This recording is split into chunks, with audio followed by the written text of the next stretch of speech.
Hello साथीहरू, आज म आएको छु यहाँ दिव्य ज्योति अस्पताल। मेरो हजुरआमाको आँखाको अपरेसन रहेछ। आज यहाँ आएको। यो रहेछ विराटनगर जोगबनी जाने बाटोमा है। यहाँ राम्रो उपचार हुन्छ आँखाको। यो रहेछ काउन्टर, यहाँ नाम लेखाउने दर्ता गर्ने काउन्टर यहाँ रहेछ।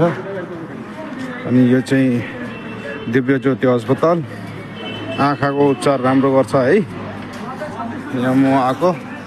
हजुरआमाको अपरेसनको आज पालो आएको छ होइन। त्यही भएर आज अब यहाँ आइपुग्यौँ हामी। अरू नि आएको छ।